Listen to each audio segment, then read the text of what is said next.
Olá, bom dia! Bom dia, bom dia. Domingo de manhã. Então é dia de séries Cérebros. Pessoal chegando, Flávia, bom dia. Tudo bem com você?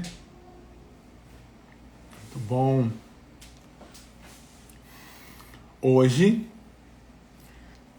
nós vamos falar com a família Casal Ribas, né? Nós vamos falar bem legal. Nós vamos estar falando sobre equipamentos, sobre os cérebros e vocês vão conhecer o trabalho deles. É bem legal. E o que envolve também nutrição, envolve todo o exame de sangue, exame de urina. Então é aquilo que a gente muitas vezes comenta, o que o Afonso faz sobre a fisiointegrativa. E isso vai ser bem legal. Bom dia, Regiane. Tudo bem? Aqui tá tudo bem, Flávia, graças a Deus. As meninas. Oi, mãe. Renata já entrou, o pessoal já entrou. Vamos chamar. Obrigado, pessoal. Marisa, bom dia. Glaci. Muito bom, muito bom. Eles já entraram. Obrigado a participação de todo mundo aí. Bom dia, Márcia. Carola. Tudo bem, Glaci. Legal. Vamos pedir para eles entrarem e vamos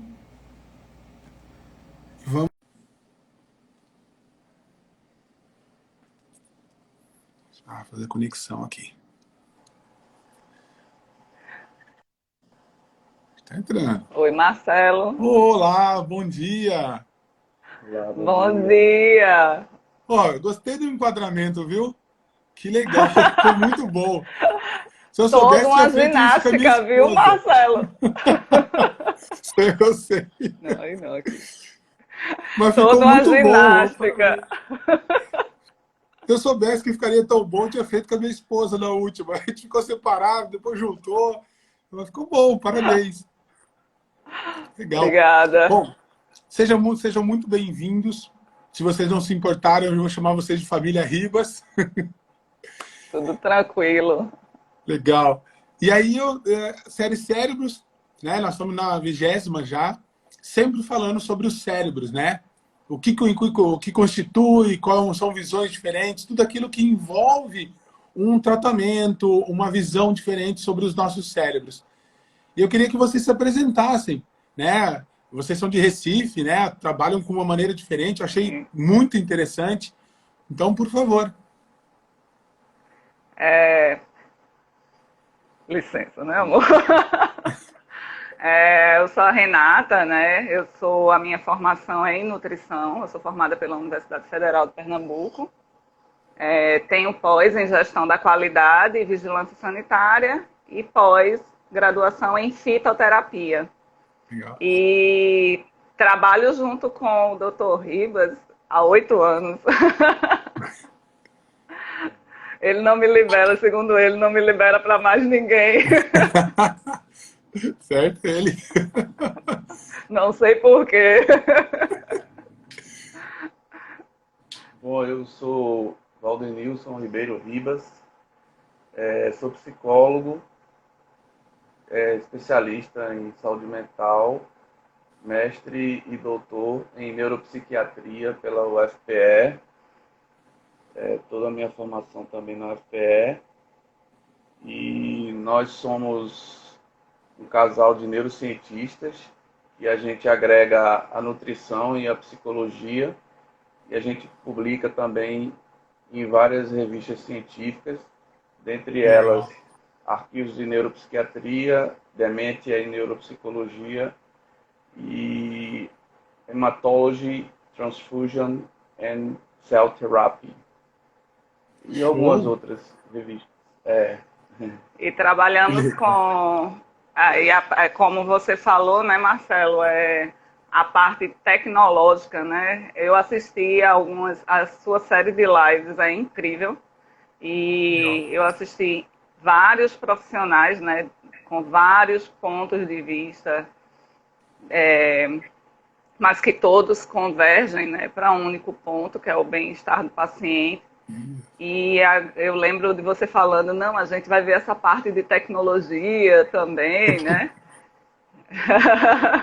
E a gente trabalha com essa parte de tecnologia, né? O neurofeedback, a neurometria funcional. O neurofeedback foi o primeiro que chegou, né, há 8 anos atrás. Depois, o biofeedback card emotion, né, que você já esteve com o Dr. Marco Cog, né, e a professora Silvana Cracasso. E foi através dela, né, que eu conheci você. E logo depois veio a neurometria funcional. E agregado a tudo isso, né, a nutrição, a psicoterapia, a fisioterapia, então tudo que o paciente precisar, o cliente precisar, né, porque tanto faz ele precisar de um único profissional como precisar de uma equipe inteira, né? Porque eu sempre brinco com o Ribas, a gente não treina só o cérebro, né? Feito os GIFs de celular, que é o cérebrozinho com bracinho e perninha, né? O cérebro ele não chega andando, ó, eu vim treinar, né? Você treina um ser humano que traz toda uma história, vários traumas, N acontecimentos, alimentação inadequada de uma vida inteira, né, que a gente vai falar mais na frente. Enfim, Perfeito. é dessa forma que trabalhamos. Eu achei fantástico e compartilho disso, né? Esse ser humano é um todo dentro da sua individualidade, né? Dentro da sua história única. Então, isso que é legal. Esse ponto de vista, eu fiquei muito contente de encontrar vocês. E até vocês deram o nome de neurociência de clínica aplicada. Então, é fantástico, isso, né? É a ciência aplicada na prática clínica, que tem uma distância grande. Às vezes dá certo no artigo, mas na prática o tempero é um pouco diferente. E essa visão de ter equipamentos, tecnologia à disposição, agregaram a toda essa nutrição, a linha da psicologia, a entender esse processo bioquímico e emocional. Pô, fantástico, fantástico. Parabéns. E auxilia bastante, né, o trabalho de outros profissionais. Essa semana eu estava conversando com uma psicóloga de Fortaleza e ela disse, Renata, ela também não conhecia, né, o nosso trabalho, e ela falou assim, Renata, é tão bom saber que isso existe, porque às vezes na psicoterapia a gente chega num momento que a gente não consegue mais caminhar e não sabe por que não consegue. E a neurometria, o eletro, né, que a gente chama de neurofeedback, ele nos dá algo concreto. O que aquele cliente está trazendo? É depressão? Depressão? É ansiedade? É distorção cognitiva? O que aquele de concreto ele está com ele, né, para que todos possam trabalhar. Então, às vezes, a psicoterapia ela não caminha quando o paciente é muito ansioso. E, em conjunto com os treinamentos cerebrais, fica muito mais fácil para o cliente, né, e fica mais fácil para o profissional. Perfeito, perfeito. E explica para nós, então, esses 3 pilares, esses 3 equipamentos, que são, porque eu conheço alguns, né? Mas o pessoal que nos acompanha muitas vezes não conhece. Então, apresenta para nós eles, fala um pouquinho de cada um, a maneira de que vocês atuam com esses equipamentos. Bom, o primeiro que a gente trabalha quando a gente recebe o paciente, primeiro que a gente diz assim para o paciente, a gente gostaria que você não desse nenhuma informação sua, que você não dissesse nada sobre você, nenhuma queixa. A gente não quer trabalhar dessa forma.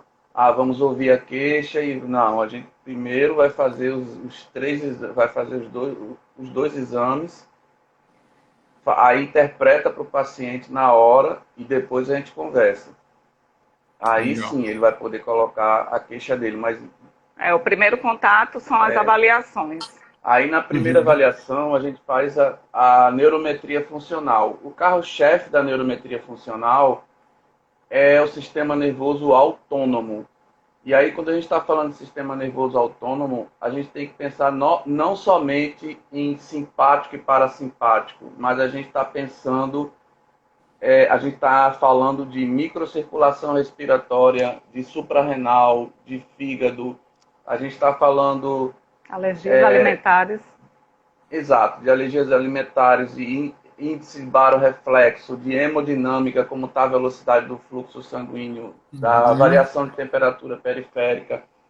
Então, primeiro a gente faz essa avaliação porque a gente entende e a gente está encontrando correlação com essa informação e quando o sistema nervoso autônomo falha no controle da ansiedade, aí vem um problema para cima. Então, a gente pensa dessa forma e está encontrando o resultado positivo, né? Fidedigno. Assim, para ficar claro isso aí, não partiu da gente esse raciocínio. O raciocínio partiu, lógico, de Freud, né? Freud mesmo, que Freud era neurologista. Então, Freud dizia o seguinte: doença orgânica e doença infecto-contagiosa, a orgânica, só para separar o que causa essa doença, a etiologia, são patógenos, vírus, bactérias, fungos, protozoários, entre aspas, né? Lógico, tem a exógena, traumática, tem outros fatores, mas resumidamente seria isso: doença orgânica, o que causa doença orgânica são patógenos, mas o que causa doença mental, aí a gente está falando agora de depressão maior, transtorno afetivo bipolar, transtorno de ansiedade generalizada, pânico, fobia. O que causa doença mental é o descontrole da ansiedade. Aí vem o primeiro raciocínio de Freud. O primeiro controle de ansiedade, para Freud, como ele enveredou para a psicanálise, ele é o pai da psicanálise, ele pensou na questão das defesas psíquicas, comparando com defesa imunológica, né? Então, defesa psíquica, aí vem, como é que eu uso minha defesa psíquica para controlar a minha ansiedade? Ou seja, é pelo pensamento eu tenho como controlar a minha ansiedade. Essa aí é uma linha, né? Como racionalização, é um tipo de defesa psíquica. Eu estou nervoso na hora de uma prova, aí eu respiro, penso o seguinte: não, eu não vou morrer mesmo, eu estou jovem, eu tenho recuperação, tenho final e tal. Aí eu me acalmo, essa é a racionalização. Mas essa é uma forma de controlar a ansiedade do ponto de vista psicológico. Só que as pessoas de uns anos para cá se esqueceram que existe o controle de ansiedade via sistema nervoso autônomo. E se ele falhar, aí vem um problema para cima, né? Então, se a suprarrenal estiver com insuficiência adrenal, que pode ser uma hiponatremia, um baixo sódio exagerado, ou uma alteração do cortisol da manhã, porque quando você acorda, 1 hora após você acordar, a gente espera um cortisol de 20, né? De 20. Aí tem gente com cortisol de 3 microgramas por decilitro. Então, insuficiência adrenal. Às vezes, essa insuficiência adrenal está vinculada ao fígado. Porque se a pessoa está com esteatose hepática, o fígado não vai conseguir gerar ou melhor, porque o fígado ele não oxida glicose, ele armazena. E ele armazena em formato de glicogênio. Então, quando ele está com esteatose, por exemplo, ou com sobrecarga, às vezes não tem nenhum problema, mas ele tem sobrecarga por medicamento, por inflamação, por outros problemas, ele não vai conseguir armazenar o glicogênio. E esse glicogênio é justamente a reserva funcional que é oferecida para que a suprarrenal controle a ansiedade por meio dos hormônios aldosterona, cortisol, adrenalina e dehidroepiandrosterona.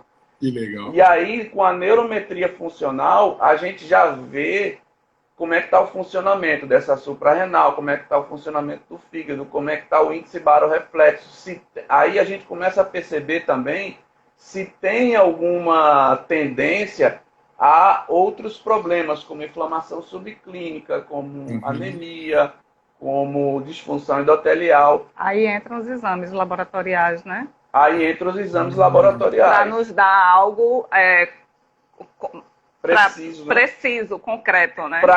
Porque assim, a neurometria, ela chama a atenção de que está errado ali. Certo. E aí, o exame de sangue vai dar suporte, por exemplo, à nutricionista, para, se ela tiver uma homocisteína, a pessoa tiver uma homocisteína muito alta, a nutricionista vai saber qual é o nível de B12 lá no sangue da pessoa, de B9, para poder suplementar adequadamente. Legal.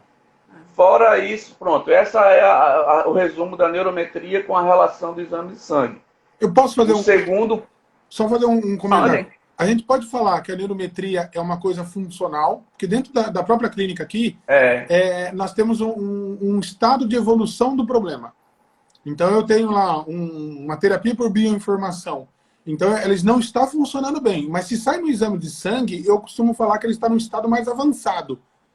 E aí as atitudes e os comportamentos terapêuticos eles vão mudar. E também se encaixa nesse pensamento?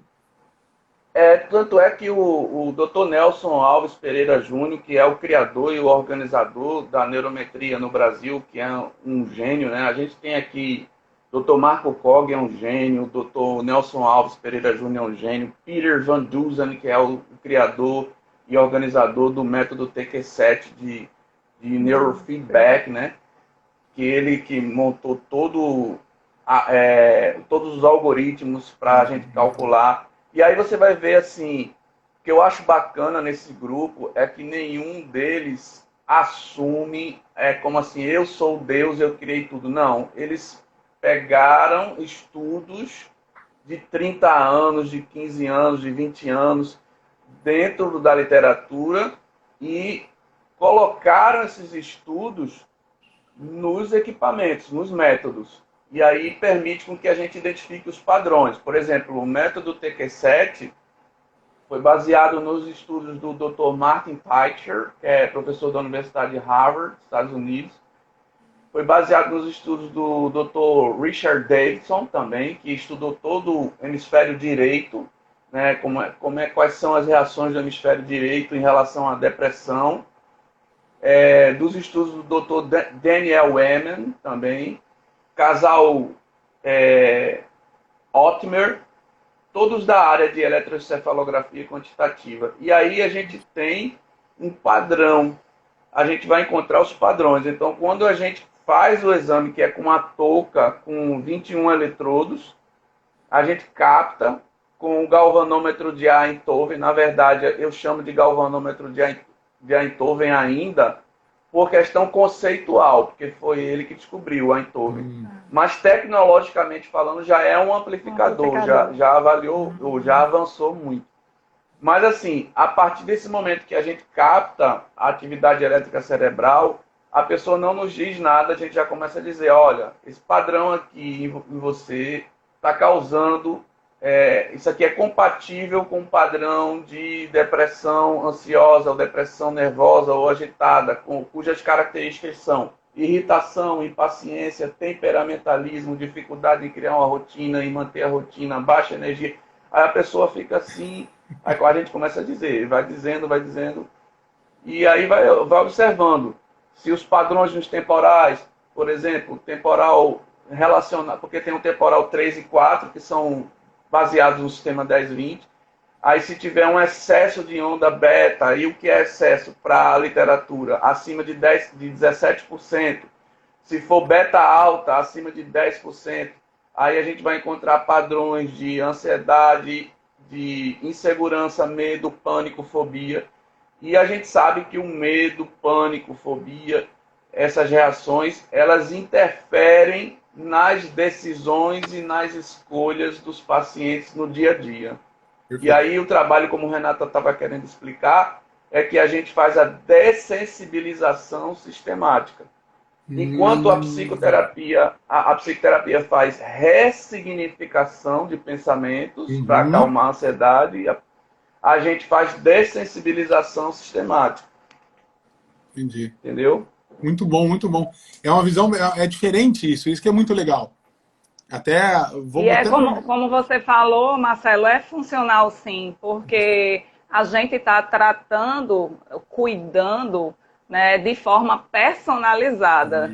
Né? Se a gente puxar agora, se eu puxando para o meu lado, para a nutrição, né, quando a gente vai para a nutrição funcional, lógico que é toda uma filosofia, todo um conceito, mas sim, quando você faz um mapeamento cerebral e identifica naquela pessoa os padrões daquele, de toda uma vida, né, daquela pessoa, na neurometria funcional também, no exame de sangue, onde me dá todos aqueles marcadores daquela pessoa. Então, você vai cuidar direcionado, é específico, né? Aí você vai ver qual caminho trilhar para aquela pessoa, que é um ser único, né? Quais são os cuidados para ela. Perfeito. Isso eu acho muito fantástico. Na clínica nós usamos o questionário metabólico, né? Para exatamente direcionar, saber o que tem muita pontuação no item emoção, tem muita pontuação no item articular, muita pontuação nesse item digestivo. Peraí, a máquina não vai fluir. A gente quer fazer muitas vezes uma ressignificação, mas não flui. Né? Então, isso que é um olhar diferente. E aí, para fluir, por exemplo, eu posso só fazer o mapeamento cerebral e treinar? Olha, nós não fazemos. Por quê? Porque se você tem um alimento... eu vou treinar... Lá vem Renata treinar, Renata que toma refrigerante todos os dias.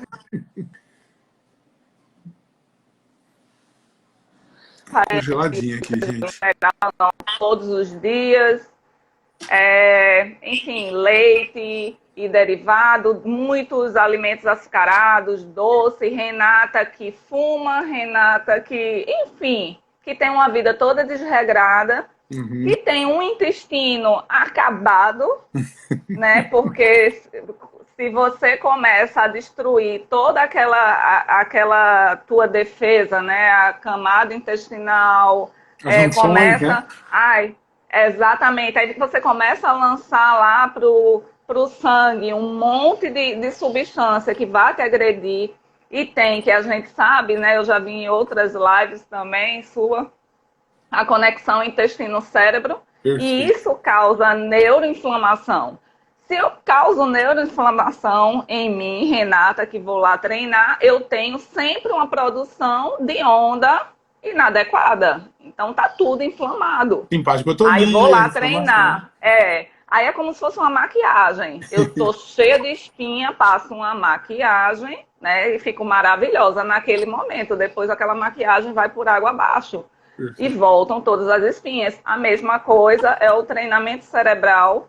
No nosso caso, é o que nós acreditamos, é o que nós vemos resultado, né? É o treinamento com a nutrição, dando suporte, sempre a primeira terapia sendo a nutrição como suporte, regulando todo um sistema, né, de hormônios e tudo mais, para liberar para todos os outros profissionais, seja a fisioterapia, sejam os treinamentos conosco, e isso você vê, é gritante em crianças com autismo, TDAH. Então, assim, tem N profissionais falando disso. A doutora Tiele Machado, né, que a gente acompanha, o Gabriel de Carvalho, o Murilo Pereira, o Henrique Freire. Então, assim, não tem mais uma terapia sem regular tudo. Eu quero regular só... Vai para a psicoterapia, eu quero regular só... quero conversar só sobre o meu relacionamento com a minha mãe. O resto não importa. É só isso o meu problema. Eu não quero mudar o que eu como. Não quero. Porque é lá que eu afogo minhas mágoas. Eu vou continuar fumando, bebendo coisa errada e comendo coisa errada. Exatamente, Marcelo. Aí a gente não abre mão da nutrição. embora a gente saiba que essas escolhas do paciente, ela tem interferência nos medos, nas Sim. inseguranças. E aí a gente propõe fazer o trabalho junto, porque quando a gente está fazendo dessensibilização sistemática, em nível, por exemplo, de sincronia, comunicação hemisfério esquerdo e direito, quando você vai diminuindo sincronia de onda de alta frequência, diminui as distorções cognitivas. Quando você aumenta a sincronia de gama, que é a onda dos meditadores, também diminui as distorções cognitivas. Então, diminuindo a distorção cognitiva, o paciente volta para a lógica mais, ele vai ter um pensamento mais racional. E aí ele começa a ver realmente a importância dele em relação à nutrição. E aí ele começa a voltar para a nutrição. Da mesma forma com a psicoterapia, que às vezes a psicóloga ou o psicólogo está tendo uma dificuldade imensa em ressignificar, porque a pessoa está distorcendo. E ela está distorcendo muito porque ela está com a hipersensibilização em determinada região do cérebro. Aí quando você vai dessensibilizando, ela vai enxergando melhor as situações. E é muito legal, assim, você vê a pessoa chega... Lógico, não é legal você ver um cliente chegar destruído, né? Muitas vezes, porque eu digo a Ribas, ninguém vem aqui e faz assim, eu quero fazer, tô super de boa, quero performance, né? Todo mundo só vai pela dor. Né? 99% pela dor, né? E quando você vê aquele cliente melhorando aquela condição, parece que está descobrindo um mundo novo. Você só olhava assim, e agora você tirou aquela venda, abriu e tudo fica melhor. Isso. A gente tem parceiro médico também, só que a gente gosta dos médicos que são dessa linha de investigação, como a nossa, né? Perfeito. Porque, infelizmente, tem um médico aqui em Recife que a gente fica rezando para ele não mandar paciente para a gente. Porque quando ele manda dopado. O paciente chega com 7 medicamentos e dopado. E parece que ele está brincando de experimentar com o paciente. Fora isso, eu acho que existe, Renata, a gente pensa assim, que existe um mau uso de um ensinamento da academia, que é quando a academia, os professores da faculdade ensinam assim, a clínica é soberana.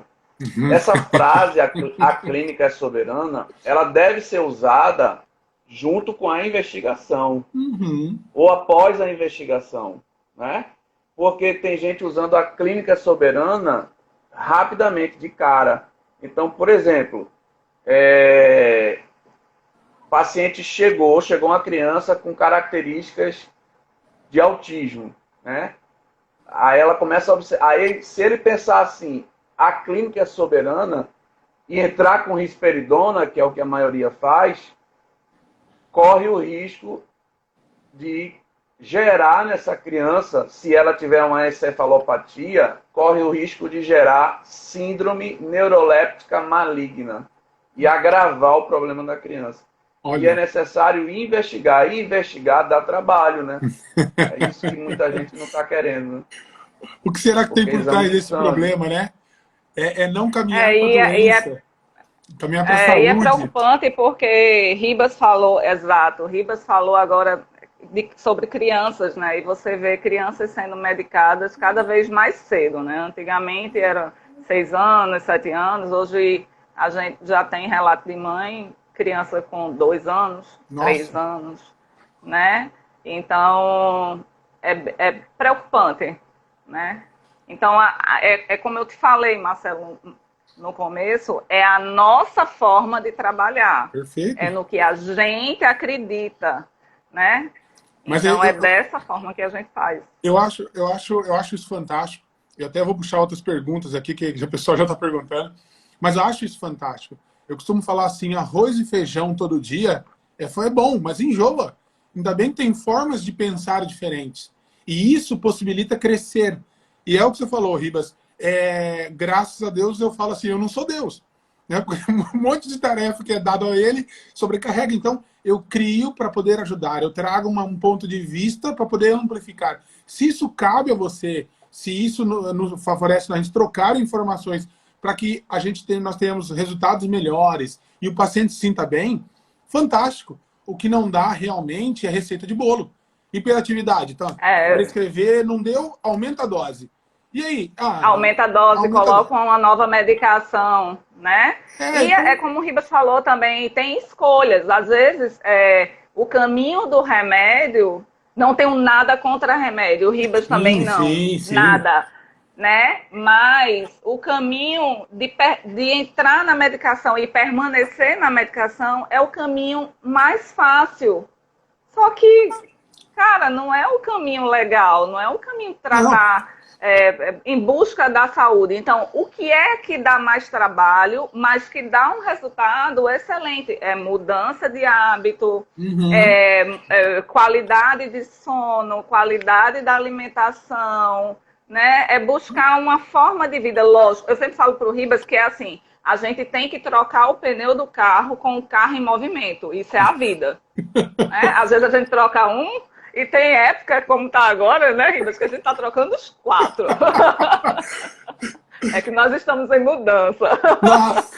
Então, assim, as coisas vão acontecendo e você está lá, trocando o pneu do carro. Mas, assim, é o que a gente busca para que, mesmo com essa mudança do pneu do carro, que tudo fique equilibrado, que tudo fique bem. E vai ficar bem através de uma meditação, através dos treinamentos, através do acompanhamento, da fisioterapia, da nutrição. Se a gente tem esse suporte, por que não usar? Se não precisa correr para o medicamento, né? A gente se desespera, como o Ribas falou, cada um com sua dor também, né? E às vezes a pessoa se desespera e corre, né? É que isso envolve um maior esforço do profissional, porque ele tem que olhar para aquilo e estar insatisfeito. Então ele tem que sair da zona de conforto. Dor, né? E tem também uma mudança do paciente, que é os outros 50%. Será que ele está disposto a pagar esse preço? Então, muitas vezes, eu tenho paciente que fala que não. Eu falei, que legal. Olha, exato, a gente também. Está na minha obrigação de te mostrar o que eu estudo. Aí tem a literatura, que a gente falou, tem aqui a literatura. O Ribas, uma vez, com uma mãe, isso ficou bem assim, algumas coisas ficaram bem marcadas, mas com uma mãe, depois que fez toda a avaliação da criança, e os treinos começaram a andar, e a mudança no padrão de vida daquela criança obesa não mudava. Aí o Ribas mostrou os artigos e conversou e mostrou assim o que é que ia trazer de dano para aquela criança. A mãe levantou da cadeira e falou assim: olha, doutor Ribas, eu não vou tirar o acesso do meu filho ao que ele quiser comer, a felicidade dele frequentar uma pizzaria, um restaurante e socializar. Gente, a gente pode, são escolhas, como você falou, então a gente pode sim socializar, depende de como a gente olha. Aquilo é um castigo ou eu enxergo aqueles benefícios na minha vida. Então, muitas vezes é muito legal o próprio profissional passar por todo esse processo. Isso. Né? Por todo esse processo e sentir. No caso do Ribas, o Ribas, há muitos anos atrás, ele chegou a 102 quilos, refluxo todas as noites, dores abdominais, assim, eram imensas, né? E quando mudou toda a alimentação, parece que ele renasceu, a vida mudou. E isso para ele não é sofrimento. Sofrer é sentir a dor. É que ele provou, né? Eu falo assim, eu fiz a mesma coisa. Eu falo assim, vamos fazer o seguinte, prova. Faça o teste. E depois você me fala. E aí, em 15 dias, 20 dias, que não é considerado muito. Exato. Não, minha mente está mais rápida, minha mente está mais leve, eu estou mais disposto, eu estou menos melancólico. Eu falei, então você que me decide agora, né? Agora que você provou, será o que você deseja. É isso. O que é que você quer para a sua vida. Eu vou puxar umas perguntas aqui, que tá aumentando. Assunto bom é assim, viu, gente? Eita. A primeira pergunta, ele queria saber se era melhor ele começar com o neurofeedback. Eu não sei onde é que tá agora. Eu vi essa pergunta logo no comecinho. Se era melhor iniciar com o neurofeedback ou a neurometria funcional. Eu vou deixar para o Ribas responder, porque essa pergunta é muito feita para ele. Eu só vou pedir uma coisa, pessoal. faz a pergunta na caixinha, que aí eu entro lá e já troco, porque fica mais fácil também de responder. Ribas, por favor. Aí. Tá certo. Olha só, é porque essa decisão envolve a questão financeira, né? Sim. Então, a neurometria funcional hoje, o valor é menor, né? Para começar. Então, assim, eu não sei se tá, parece que é 9.500, 9.000, já com o curso técnico, o CTN, né? Que é o curso para operar o equipamento, saber operar o equipamento. Então, assim, ela é 9.500, por aí, 10.000. Já o neurofeedback, que envolve o eletroencefalograma quantitativo, faixa sensor de infravermelho e também o curso, tá 20.000. Um pouco, acho que é um pouco acima desse valor, então, né? Se for por questões de valores, né? A gente está falando. Mas se for por questão de trabalho, né? Um é melhor do que o outro de forma nenhuma. Não, eles se complementam. Eles se complementam. Existe uma guerra de empresa e às vezes, do ponto de vista comercial, um não quer que fale sobre o outro, mas eles se complementam, porque quando você usa a neurometria, você vai ver se o cérebro está com a defesa sensorial do ponto de vista do sistema nervoso autônomo.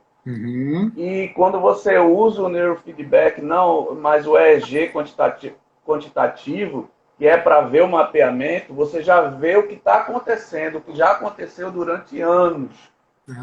E aí não adianta também eu começar por aqui e não fazer nada na inflamação, não fazer nada na manobra respiratória para trazer elasticidade para os vasos sanguíneos, para aumentar o fluxo sanguíneo de oxigênio para as mitocôndrias em nível cerebral. Então, assim, eles se completam, eles se complementam. Eu acho que se a pessoa for escolher, ela vai ter que usar vários fatores. O fator financeiro. Tem um outro fator que é interessante na neurometria funcional, que quando a pessoa termina o CTN, o nome dela é publicado no Diário Oficial da União e ela recebe uma autorização da Anvisa para ser neurotecnóloga, né? Ter o consultório. Porque aí, às vezes, a pessoa, não, eu sou pedagoga, eu não tenho um conselho, né? Aí, nesse aspecto, a neurometria ajuda bastante nesse aspecto também, né? Da legalidade. Bom, dicas muito boas, viu? Nada como a experiência, né? Muito boa. Eu vou puxar uma outra aqui. Aqui, a Iracema, que é uma paciente nossa. Bom dia, Iracema. Em Maringá, eu vou estar investigando isso. Eu não conheço nenhum profissional igual a eles aqui, não. Lá. Então, eu vou ter que investigar, eu vou ter que ir atrás disso. Vamos puxar uma outra pergunta aqui. O pessoal comentando que o que vocês estão falando é exatamente isso. É a mudança, né? É o comportamento. Tira aqui, tem uma necessidade, mas a melhora é muito grande. Ó, relato, pessoal, falando que levou a filha para vocês. Tem umas coisas que a gente também andou observando quando a gente fez as investigações, foi fazendo as publicações. 50% dos nossos pacientes têm anemia. E as pessoas não dão importância à anemia. Há umas 2 semanas atrás eu vi assim, eu sempre tive anemia. Como se fosse algo normal. Ninguém, já fiz tudo e nunca melhorou essa anemia. Aí eu disse, você fez tudo errado. Então vamos fazer tudo certo agora, né? Legal. Até porque, por exemplo, na literatura antiga, pensava-se que se tratava anemia somente com ferro. E hoje sabe-se que, por exemplo, a anemia microcítica é ferro e micronutrientes, como vitamina B2, B5, B6, ácido ascórbico, ácido lipóico, cobre, zinco. E aí, quando é uma anemia macrocítica ou megaloblástica, aí envolve também o uso da metilcobalamina e metilfolato. Porque senão não vai diminuir o tamanho da hemácia. Que aí a pessoa com a hemácia muito grande, ela até passa bem pela artéria do coração, mas ela não vai passar bem pelos capilares do cérebro. E aí como é que ela vai chegar na mitocôndria em nível cerebral para gerar o ciclo de Krebs, fosforilação oxidativa e disparar o neurônio, né? Aí não consegue fazer essa relação, esse disparo do neurônio em nível de córtex cingulado anterior, e aí diminui a produção de onda cerebral de alta frequência, e aí o tronco cerebral é obrigado a aumentar onda lenta. Aí a gente vê que a pessoa está inflamada. Show de bola. Olha, E o comportamento, né? Tomada de decisão, o caso compra bicicleta, né? Na prática, olha que legal. O pessoal que está assistindo... Os estudos. Você vai ter um comportamento emocional, é o que a gente fica falando. Peraí, como é que é o comportamento emocional do teu paciente? E o que você descreveu foi excelente. Porque dentro da fisioterapia, vamos até dizer da fisioterapia mais moderna, nós vamos entrar liberando todo o nervo vago, nós vamos fazer manobras manuais, sensoriais de grande amplitude ou de pequena amplitude sobre o sistema nervoso. Nós vamos equilibrar uma série de coisas. E aí tem tudo a ver. Hoje em dia, inclusive, a gente usa LED para ativação da mitocôndria. Mas olha que legal. Eu posso usar o LED, mas também se eu não tiver esse ciclo arrumado, né, o complexo B todo estruturado, que começa lá no intestino,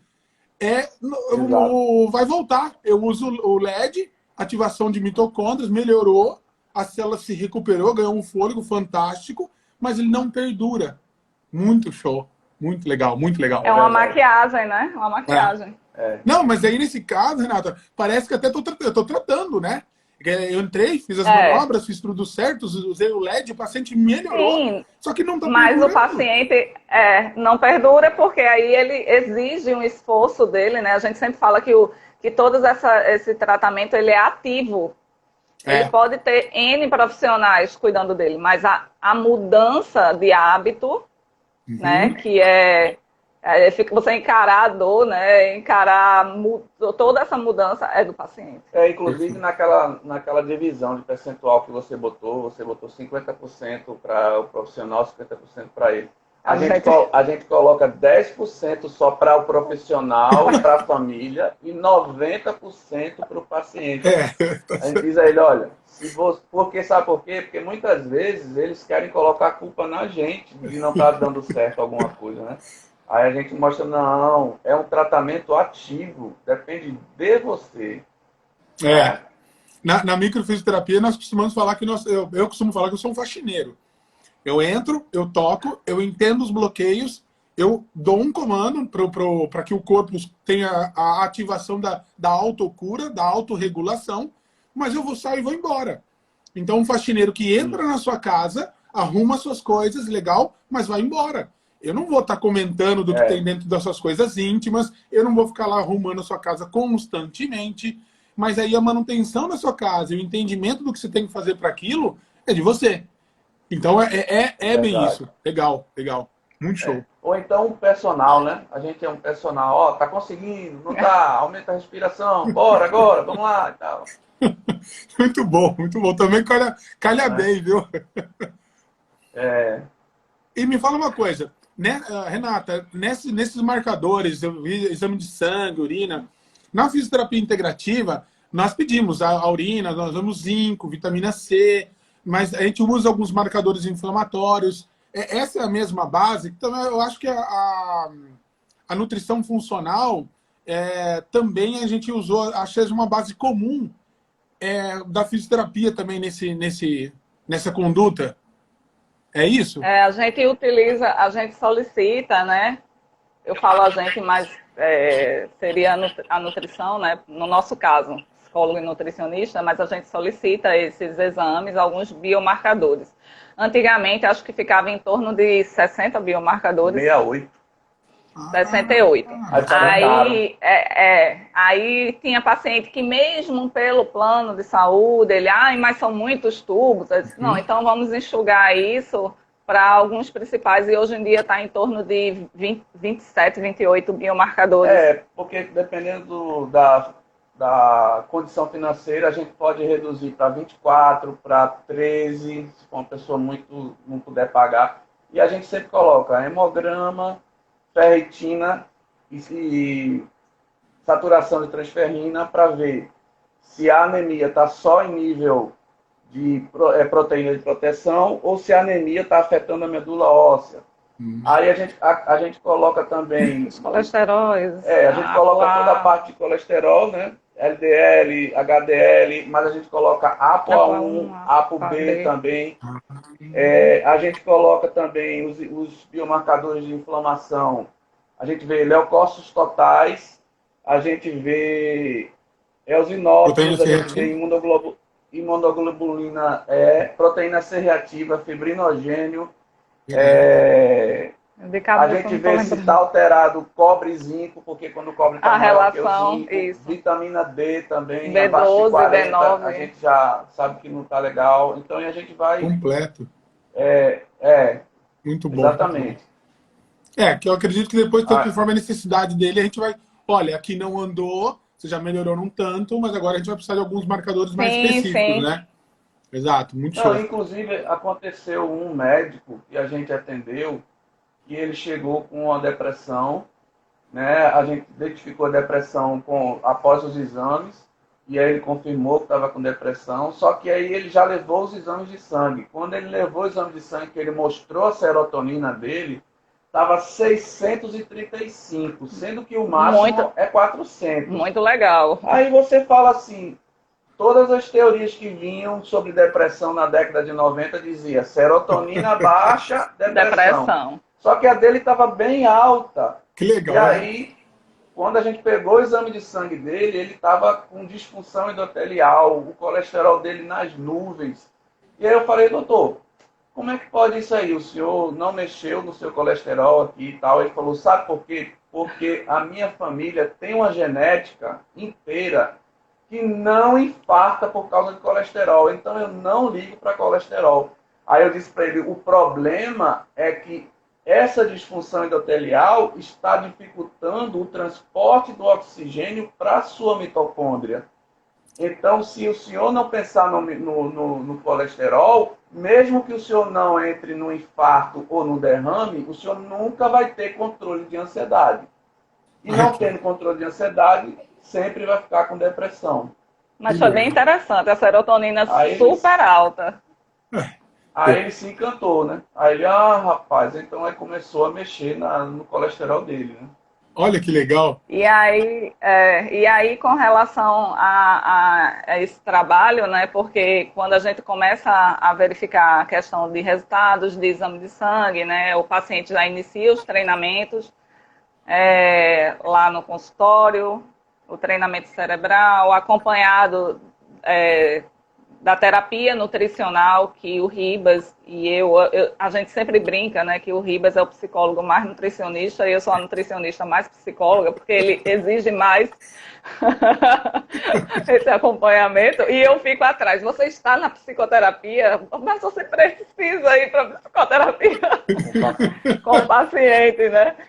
Então, aí vem os treinamentos, né, com o neurofeedback, né, porque a avaliação com a eletroencefalografia quantitativa. E o treino que é neurofeedback, treino com neurometria funcional e o biofeedback cardioemotion acompanhado de psicoterapia, acompanhado de da terapia nutricional, acompanhado, tem paciente que vai para fisioterapia também. Então, assim, é aquele cuidado. Tem paciente que faz assim, mas eu nunca fui cuidado dessa forma. Né? E se encanta, né, com o resultado. E nunca foi ter tido tanto resultado, né? Tanto resultado. É isso que eu tenho visto também na clínica. Essa interação, esse olhar sistêmico faz com que a coisa ande. Eu costumo falar, até devo ter falado em outras lives, uma sopa não se faz com um tempero só. Eu quero uma sopa maravilhosa, gostosa. Só põe um salzinho aí nessa água e mesmo assim já tem dois, né? Já tem a água e o sal. Então, assim, eu vou fazer a sopa como? Então, a sopa, o resultado, o tempero é um composto disso, né?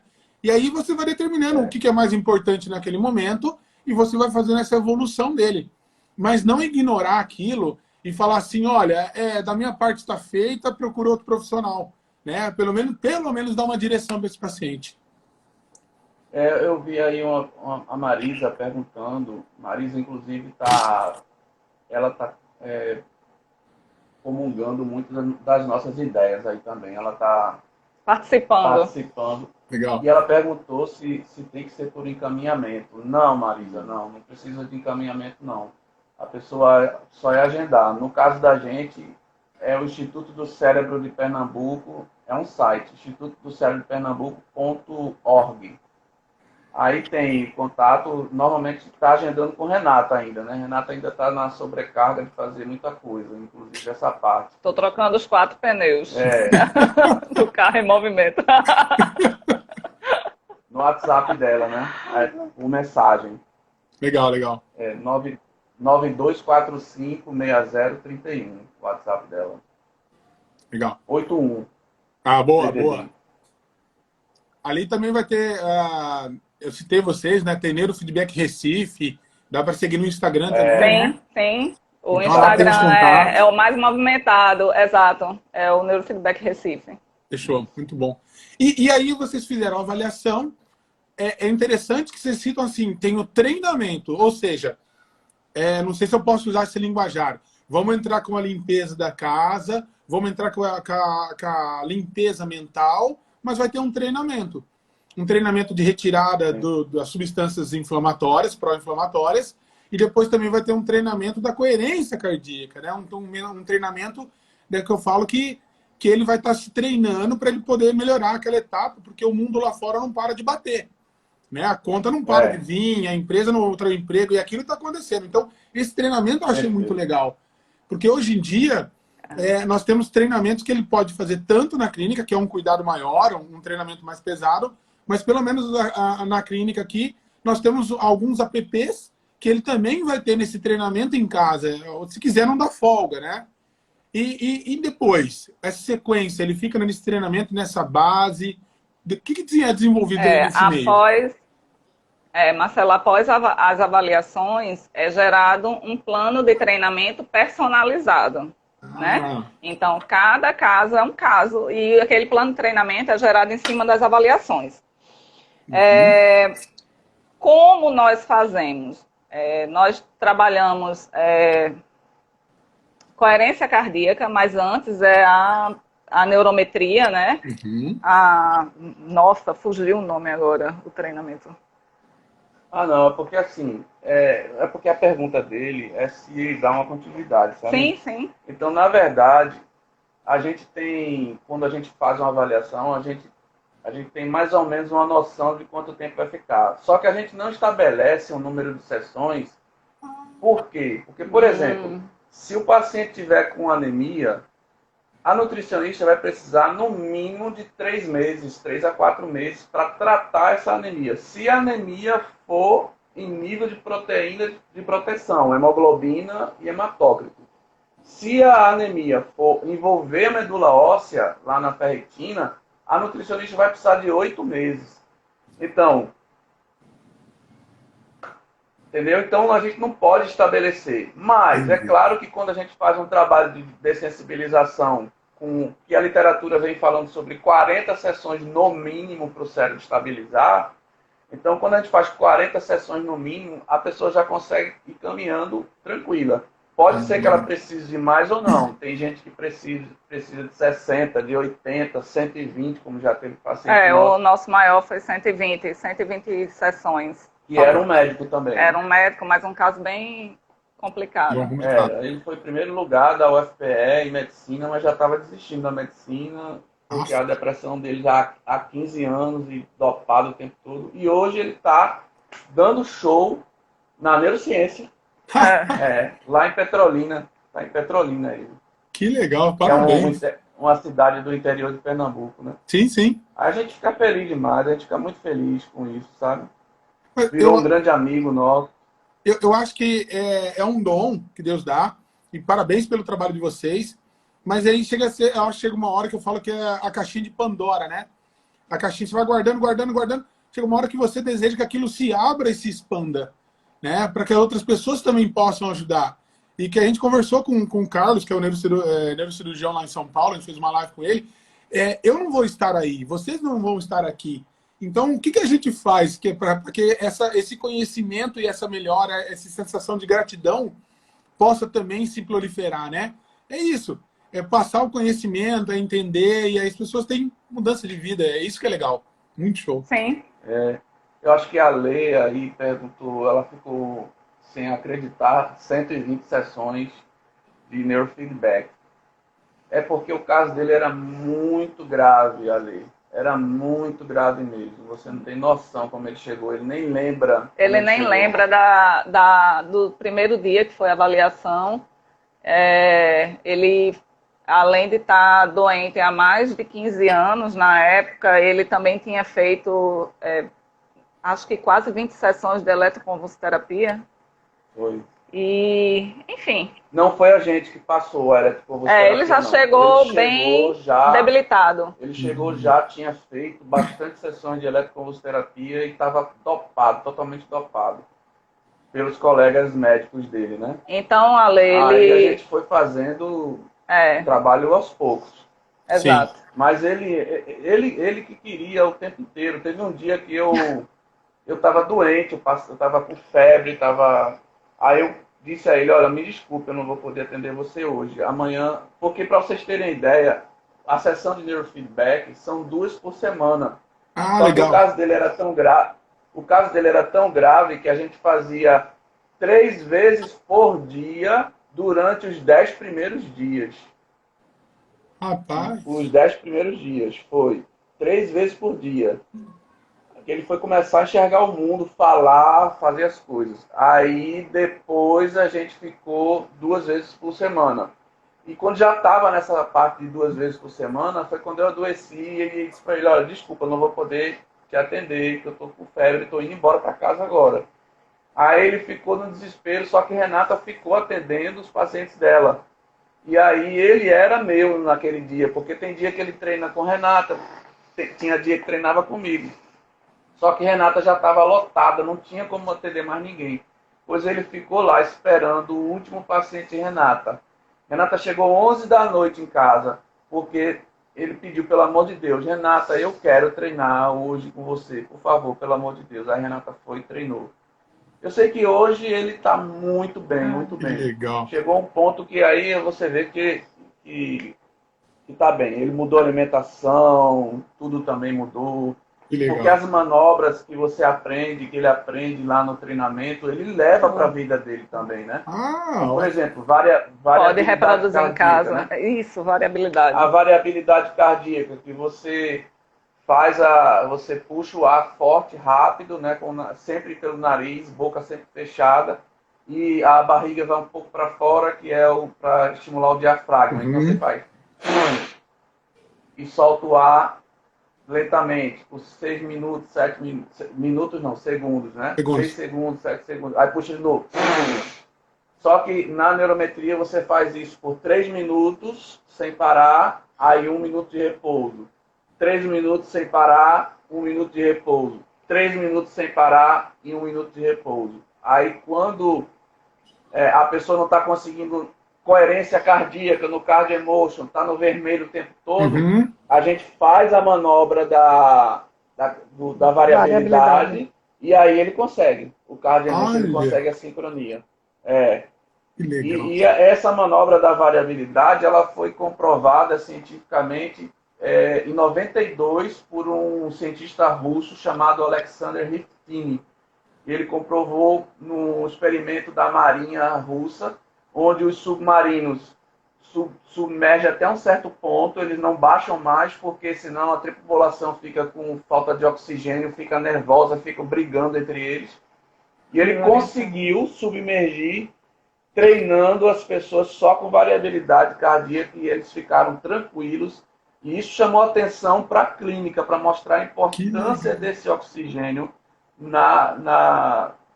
para o cérebro, senão não adianta. Então tem muita gente que está com bloqueio autonômico e precisa muito dessa manobra. E aí ele leva para a vida dele, foi o que aconteceu. Ele passou a levar para a vida dele, passou a usar, fazer 30 minutos antes de dormir. Eu estou vendo que tem o Sérgio, né? O Sérgio Pacheco, ele está colocando aí em vários várias mensagens. Ele também treinou conosco e hoje ele mora no Paraguai.